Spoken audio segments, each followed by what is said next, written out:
satu kekuatan entrepreneurial yang dimiliki oleh manusia. Entrepreneurial human. Ini mau perang di padang pasir, ya. Jadi kenapa nabi-nabi ditaruh di padang pasir, di batu-batu? Saya kemarin 9 hari di Mesir, Yerusalem, Palestina, Jordan. Jadi tugas kenabian itu mengubah padang pasir menjadi makmur, gitu kan? Jadi apa yang saya sebut dengan keseimbangan kemakmuran dari diskusi saya dengan Mas Suryadin. Nah, entrepreneurial human ini komponennya ada 5. Yang pertama opportunity hunter. Opportunity hunter. Kita ini di kegelapan ya cari opportunity. Di lahan miring ya kita cari opportunity, di tengah hutan ya cari opportunity. Mau bisnis properti, konveksi, apa ini namanya? Mas Gunadi apa? Network. Kalau saya ada cetakan. Percetakan, betul. Tadi saya di Capri Mas Iwan.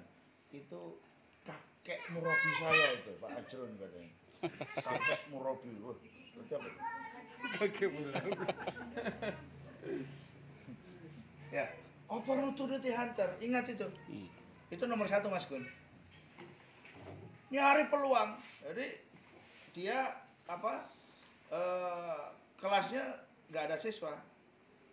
Misalnya gitu, sama dengan saya ya. Di Magister 12 kota, siswa turun, tidak boleh ada kuliah, tapi otakmu nggak boleh berhenti, gitu loh. Karena sifat nomor 1 kita sebagai manusia, ya. Coba bayangkan dalam hadis misalnya ada dosa yang tidak akan hilang selain bersusah payah nyari nafkah. Itu apa artinya sebenarnya kan? Nggak boleh ya, artinya mencari nafkah itu ya ibadah ya segala macam. Opportunity hunter. Jadi kita tadi Mas Suryadin cerita macam-macam. Di sini setiap hari datang banyak sekali pengusaha yang Masya Allah bagaimana berjuang, ya. Opportunity hunter. Jadi jaminan itu, jadi di krisis seperti ini pun akan makin kelihatan siapa yang punya jati diri sebagai entrepreneurial human. Opportunity hunter. Cari peluang. Gitu. Cari peluang. Obat mabite itu Mas. Obat mabite. Wush. Apa aja? Udah dijamin sudah nggak akan tutup. Nah, tidak ada pintu tertutup, gitu. Atau tidak semua pintu tertutup. Yang kedua, resources allocation. Jadi apa yang oleh NLP, apa yang oleh ilmu entrepreneur disebut dengan resourcefulness. Ya, travel Anda tutup, jual skincare. Konveksinya ini ada email Pak Azrun, email yang fashion, ya, Cigelis. Itu hanya dalam waktu 2 bulan naruh hampir 1000 freezer di 1000 titik seluruh Indonesia. Frozen food.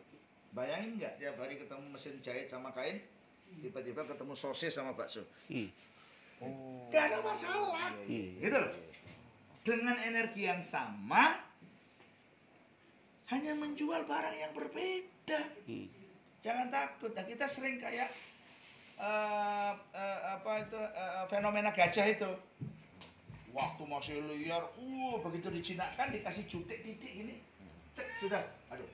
Jadi perasaanmu, aku nggak iso kalau nggak dipercetakan. Itu yang keliru. Aduh, nggak properti. Siap, aku nggak iso aku.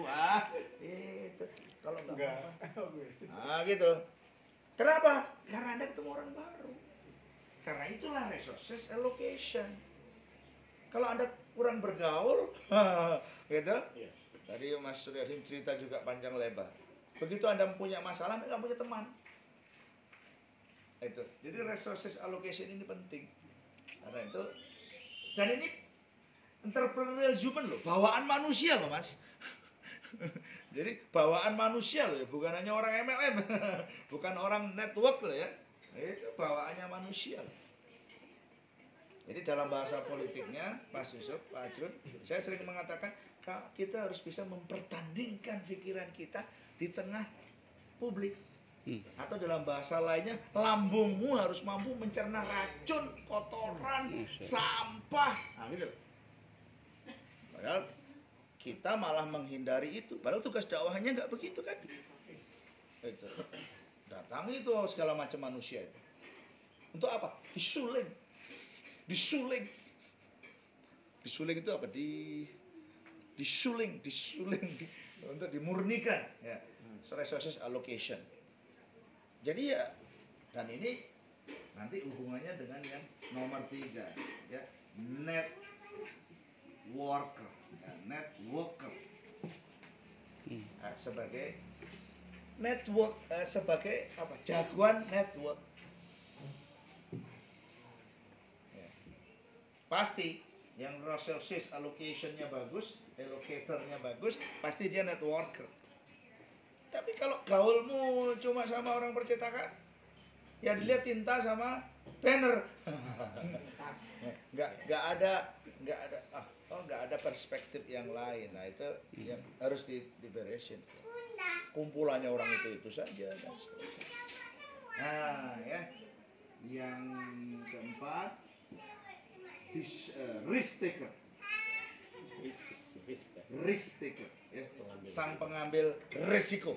Nah, saya insya Allah itu contoh yang heroik perjuangan. Dan saya percaya sebenarnya siapapun bisa melakukan itu. Jadi mengambil barang, set, bertindak cepat, set, nyari tukang freezer. Dan freezer saat pandemi, Pak Azrun, kosong di mana-mana. Iya. Oh, iya betul. Iya kan semua lagi butuh frozen. Dan dia bisa menempatkan hampir 1000 freezer di seluruh Indonesia. Masya Allah, luar biasa. Ya, jadi ngeri itu. Risk taker, ambil keputusan. Nah, kita sering nggak berani ambil keputusan. Iya kan? Padahal sirah dan sejarah itu isinya pengambilan keputusan apa? Risk taker semua, maaf. Ngambil resiko semua. Ambil resiko semua. Nabi Muhammad awal-awal dakwah apa yang dilakukan? Ngirim surat ke para kaisar. Ya, iya. Dan surat Nabi Muhammad dirobek-robek oleh Kisra III kan? Ya Yazid. Kalau Nabi Muhammad mengatakan Allah akan merobek-robek. Jadi kita ini nggak berani bertindak besar kan? Nabi Muhammad aja kirim surat ke Heraklius. Seruannya dari Muhammad. Hendaklah kamu, nah, gitu kan? Jadi, nah, lalu ini yang paling penting, decision maker. Ini kerangkanya, kerangka entrepreneurial human. Dan kita lima hari-hari kita, activity kita di sini, Mas. Betul nggak? Opportunity hunter, nyari peluang, hunter loh ya. Hunter loh ya, hunting loh ya. Jadi memang nyari peluang loh ya. Iya. Anda ke Malang 2-3 hari nyari peluang tuh. Nyari peluang, ketemu mereka ini peluang loh. Serius ini. Ini peluang semua nih. Gitu. Kan? Anda perjalanan 24 jam dari sana ketemu banyak peluang. Cuma kalau otak Anda nggak hunting, ada rusak jalan gimana? Oh nggak apa-apa. Karena nggak ada hunting. Gitu loh. Nggak ada hunting. Tuh. Ya. Opportunity hunter tapi berpasangan. Ini Mas Pak Yusuf. Ini harus berpasangan Pak Yusuf. Opportunity hunter itu pasti orang yang dekat dengan sumber daya. Betul nggak? Jadi kan anunya di sini. Kenapa saya kemarin berangkat ke Candi Cetok hanya untuk bicara beberapa jam, perjalanannya 10 jam. Ya karena saya harus bertemu dengan banyak orang. Gitu. Pengen ketemu sama orang. Gitu ya, network. Ini sambungannya betul? Sambungannya kan? Opportunity hunter, resources allocation, sama network. Networker. Jadi jadilah penghubung. Jadilah hub. Lalu ambil keputusan ambil resiko dan buatlah keputusan. Ini entrepreneurial zoom. Gitu. Hasilnya apa? Ya, sumber untuk menghasilkan revenue stream. Revenue stream. Pasti akan ada transaksi. Pasti ada pertukaran manfaat. Ya kan? Pasti akan ada uang masuk. Ada. Nah, dasar semua ini tadi saya katakan trust sama value. Trust. Orang yang nggak punya reputasi, artinya kan sebenarnya hari ini Pak Yusuf, kalau Anda membuat apapun itu Anda sebenarnya lagi membangun reputasi Anda. Dan value, trust dan value. Nah, begitu anak muda. Jadi you pun juga gitu kan. Value membuat bermanfaat, membuat orang happy. Nah ini terakhir ya. Materinya malam ini pendek saja. Nah ini mari kita lihat yang tadi disinggung-singgung Kang Mas Suryadin juga. Sekarang existing bisnis kita mengembang dan mengecil. Ya. Saya omset wah, ini dari sekian tinggal sekian. Oh, udah gitu ya. Ya. Artinya mengecil. Artinya mengecil. Dan pasar kita menghadapi 4 kategori market. 5 sebenarnya, tapi 4 yang paling penting.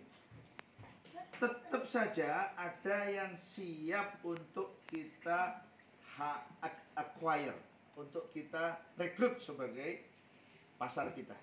Betul kan? Akan membeli. Betul nggak?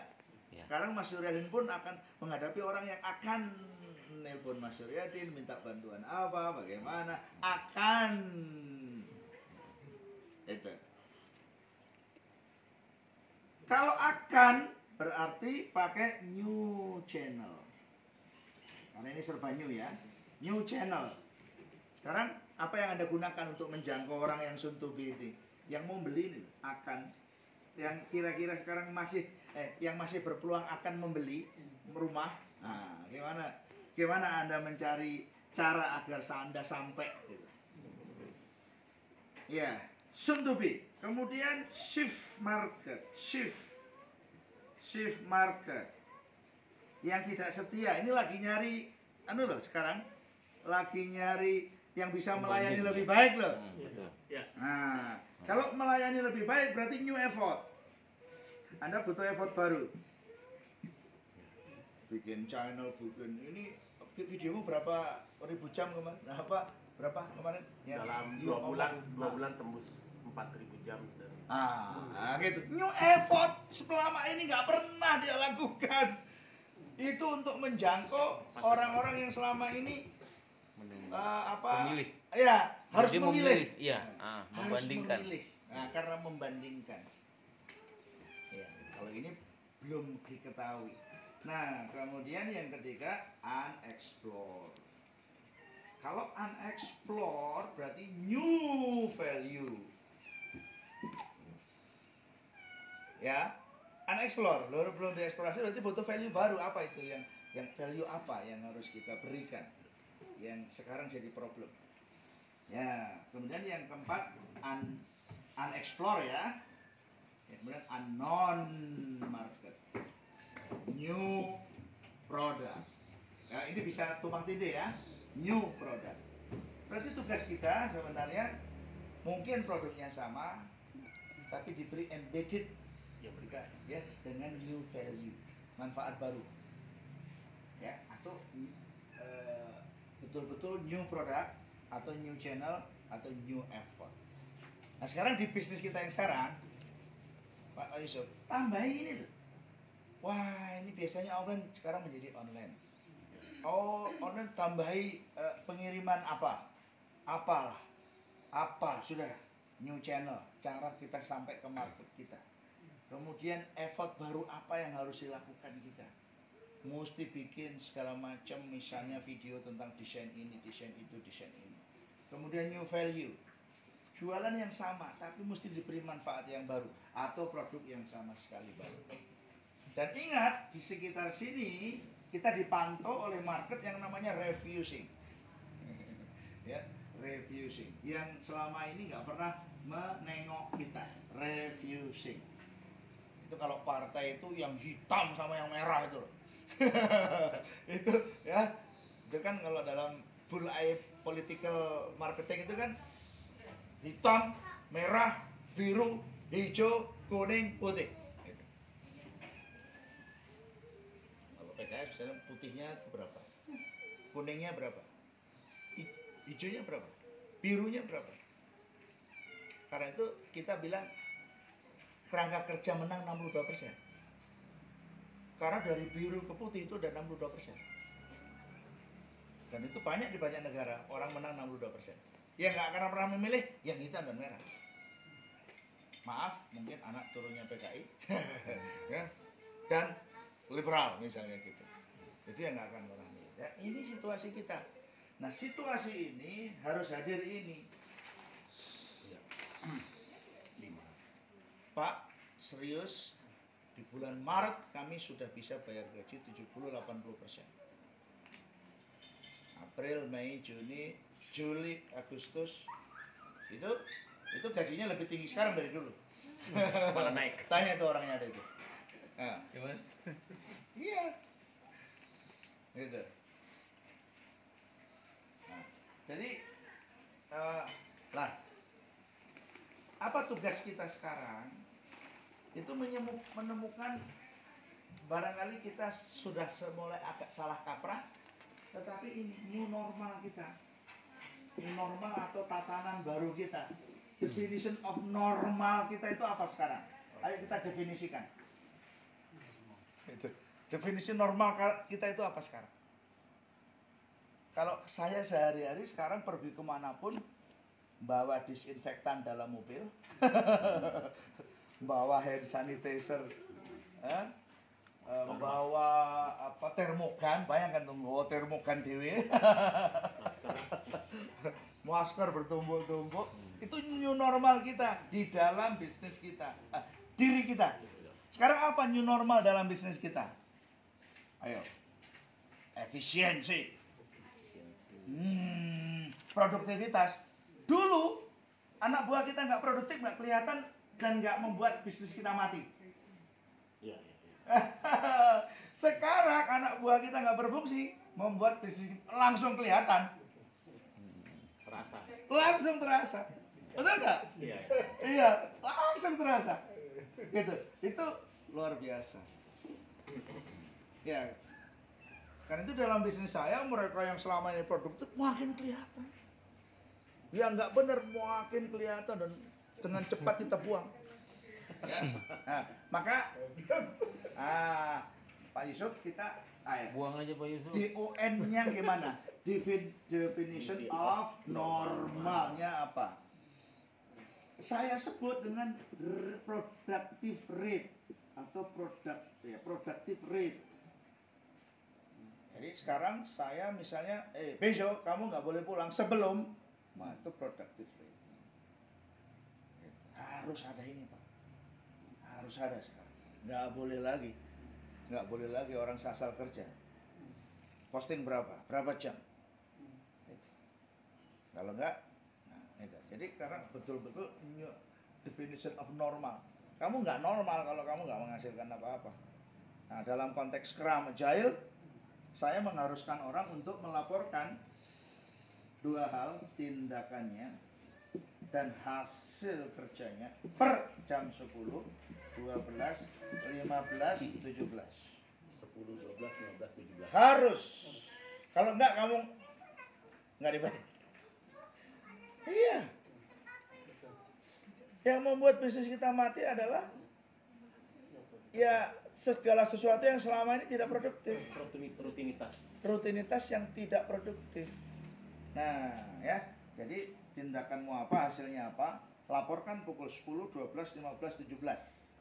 Lalu kita punya ukuran productive rate.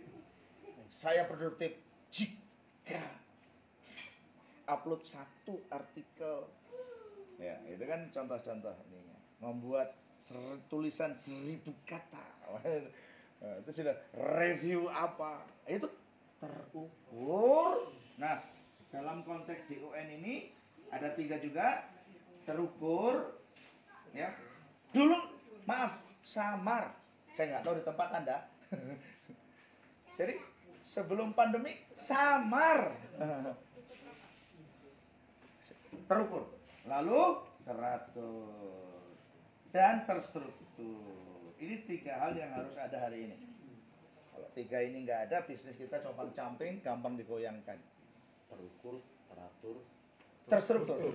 Jadi setelah ini apa? Setelah ini apa? Setelah ini apa? Kamu ini apa? Kamu ini apa? Kamu menghasilkan apa? Kamu menghasilkan apa? Kamu melakukan apa? Cuma itu. Kamu menghasilkan apa? Kamu melakukan apa? Laporkan tiap jam 10, 12, 15, 17. Nanti akan kelihatan siapa yang productive rate-nya tinggi. Yes. Nah, ini sebenarnya Pak Yusuf, ini upaya untuk yang namanya business recovery. Kalau berarti Anda mengambil manfaat dari pandemi ini. Iya. Berarti Anda meningkatkan level Anda, makom Anda. Betul nggak? Dan setelah pandemi selesai atau ketika berangsur-angsur makin baik, maka Anda akan mampu melakukan apa yang saya sebut dengan extreme skill up. Saudara, percaya saya. Karena apa? Anda sudah Lebih siap ya. ini sudah menjelajah. Channel baru ada, produk baru ada. Loh, Opportunity bagus. market Anda langsung, oh Pak Yusuf ya? Oh Pak Ajrun ya? Oh Pak Gun ya?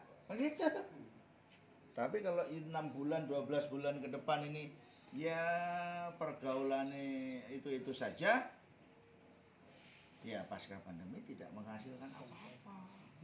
Kalau Anda tidak menjelajahi unknown market, rata-rata kita, maaf ya, dalam konteks partai saja, Mas Yusuf, itu kita cuma ngubek-ngubek di sini aja. Iya. Ayo masuki hutan belantara. Oh, saya loh, iya. Maaf nih, kawan-kawan kita di sini aja, saya ajak bergaul agak ke situ aja. Sudah mau agak susah. Udah gatel. Susah menolak, anu nggak cocok anu. Padahal tugas kita menyuleng tadi loh. Menyuleng tadi. Kalau kamu nggak suka itu kopi, ya tuangi saja pakai air bening lah, hilang kopinya. Oh enggak. Wah, kapan dia jadi bening? Nah, ini tabungan luar biasa loh, Bos, yang membuat existingmu makin kuat. Yang semula refusing jaraknya nggak jauh. Ini makin kenal. Tapi ingat, senjatanya ini. Ayo cari terus, cari sumber daya. Itu sumber daya, tapi enggak bisnisku enggak. No, keliru tadi. Anda harus simpan. Jadi kalau citah nangkap apa disimpan dulu, gali disimpan gitu. Nah, ini sekarang pakai apa? Oh itu. Enggak, aku enggak. Itu yang keliru. Jadi sumber daya itu jangan. Jadi kalau Anda produksi bakpia, ya Anda hanya nyari tepung, gula, kacang hijau. Oh, karena ingat ada selalu sepanjang zaman, ya Anda akan selalu berhadapan dengan untuk produk Anda yang sekarang ada butuh new market. Betul nggak? New market itu apa sih? Ya iki maneh. Balik. Ini loh new market. Hah? Tapi tidak Anda siapkan sekarang. Salahnya kan di situ. Iya, menerima nasib. Nah, sehingga ketika terjadi kontraksi kita nyarinya sulit, Mas. Wes gini. Maaf ya. Aku lagi kesulitan nih. Dan aku karena sudah kenal lama Suryadin, gampang. Mas, duit tabungan. Tapi kalau baru ketemu langsung cari. Oh, Pak Adam itu orang lagi krisis, dia duitnya tambah banyak. Terus kita, Pak Adam, perkenalkan nama saya, boleh hutang nggak? Begitu tuh gambarannya. Ya. Jadi market Anda belum kenal Anda. Gak apa-apa, biarkan deh. Biarkan, naik. Ya, ayo duduk kayak sultan. Nah, jadi selalu saya menyarankan dalam konteks politik. Maaf, 2018 saya sudah tulis dalam risalah yang saya kirim ke DPP. Saya sebut aliansi strategis nomor 1. Yang kedua, wacana tentang negara Pancasila. Coba kalau 2018 kita fasih bicara tentang itu. Sekarang kita panen. Iya kan? Ya. Gitu. Sekarang kita panen. Sayangnya baru sekarang begitu orang ngomong tentang Pancasila, kita semua ikut. Oh no, nah, gitulah. Kira-kira gambarannya seperti itu. Jadi ini penting. Nah, produk kita butuh new market, gitu kan? Berarti new market. Nah, lalu yang sudah jadi market kita hari ini butuh new produk. Betul kan? Ini loh, produk kita ini kan punya market nih. Sudah punya sekarang. Produk kita kan punya market. Market itu ya sebutlah apa namanya, segmen boleh, buyer persona boleh, orang-orang muda yang, nah itu yang misalnya kalau Mas lihatin itu sekolah online-nya yang diburu oleh orang yang misalnya punya 5 ciri ini, Ya. itu marketnya. Nah, market ini butuh new product. Produk ini butuh new market. Lalu kita sebagai pebisnis, kita butuh apa yang namanya produk kontinum. Setelah ini apa? Setelah ini apa? Ayo, setelah ini apa? Jadi sekarang Bapak jualan properti, produk, Bapak sudah harus tahu habis ini aku jualan apa ya? Namanya produk kontinum. Jadi sudah disimpan. Yang oleh Zahda itu launching 2 produk per minggu, tapi dia nyiapin 30.000 produk yang siap launching.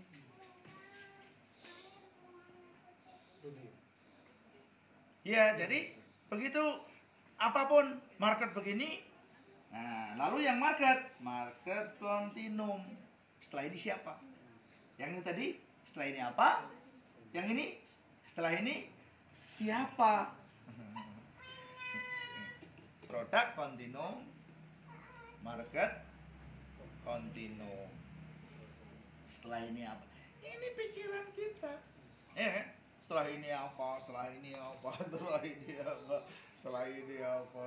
Gitu. Karena itulah Mas, saya selalu mengatakan bisnis kita itu jangan melekat pada diri kita. Jadi setelah Magistra, misalnya kebab Turki, kedai digital, ayam pakuan, itu nggak ada yang melekat pada diri saya. Pelajaran penting. Gitu.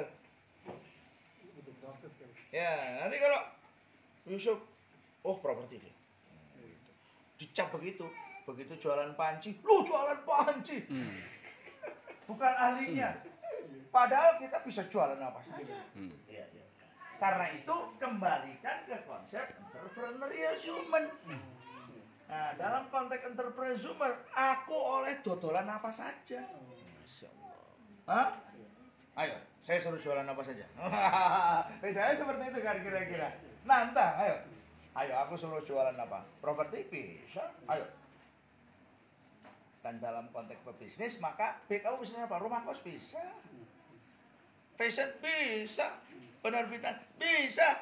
Peternakan bisa. Bengkel bisa. Salon bisa. Apa salahnya kalau sudah melekat? Itu kemudian persepsi publik tadi itu. Iya. Pelajaran penting. Gitu. Ya. Jadi sebenarnya menurut aku hal yang paling mendasar ya selama pandemi ini. dan bersiaplah untuk extreme scale up. Itu tadi. Ketika sudah normal. Iya, ini tadi. Begitu Anda mampu bisnis recovery, kan dengan cepat kita bisnis recovery. Saya buktikan hanya dalam waktu sebulan kita konsolidasi. 300 lokasi kebab tutup, ya, dan sekarang sudah 100 beroperasi kembali, walaupun dengan omset yang sangat jauh karena mahasiswa tidak ada. Kebab kita yang di Segura-Gura itu biasanya 1,2 juta, sekarang tinggal 300, 200, 400. Tapi itu sudah mewah. Sudah mewah. Saya selalu katakan sama Mas Idris itu. Habis ini begitu mahasiswa masuk, operator kita udah tangguh.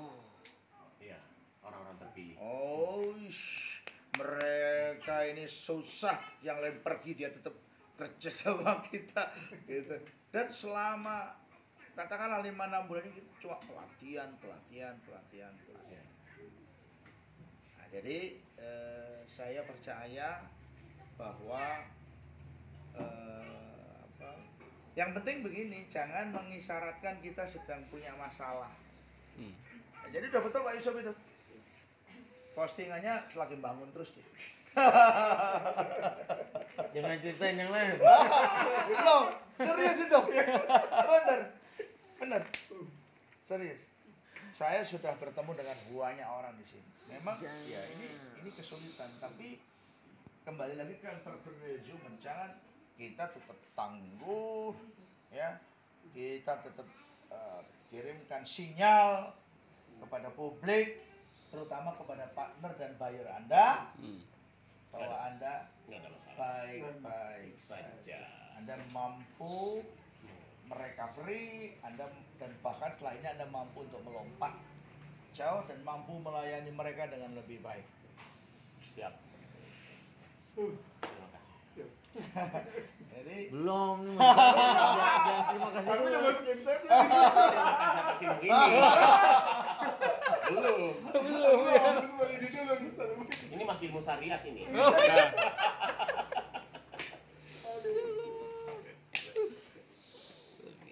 ya itu yang aku share setiap saat, ya.